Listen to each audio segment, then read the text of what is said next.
just like Delano Roosevelt in the US, should the Senate equally adopt the policy or the stance of peace? You guys, go make peace.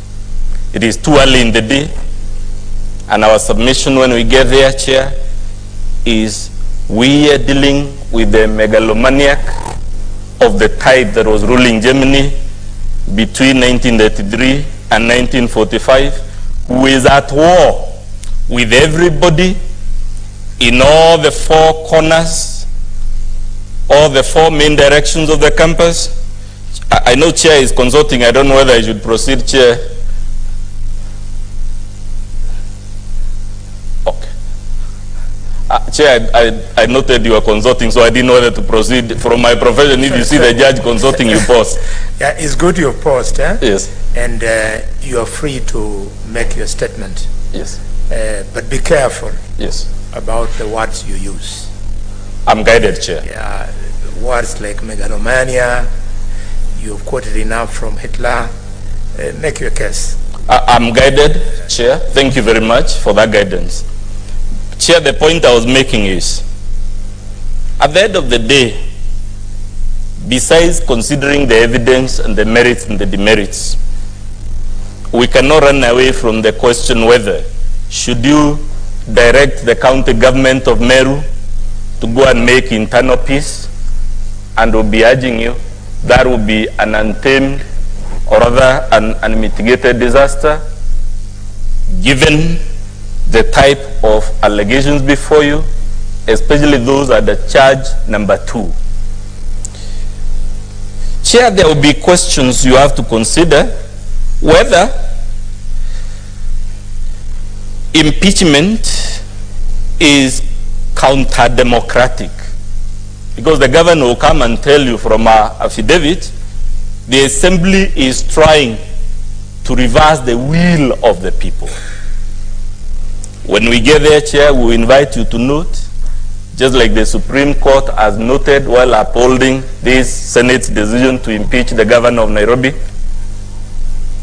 that there is nothing undemocratic about impeachment. On the contrary, impeachment is a constitutionally ordained safeguard for dealing with what we would call the aberrations of democracy. They say, Chair, democracy is the best form of government, except that there is no other.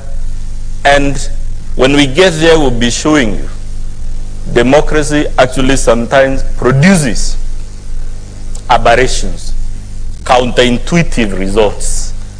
And the makers of our constitution, being conscious of the possibility of democracy giving you,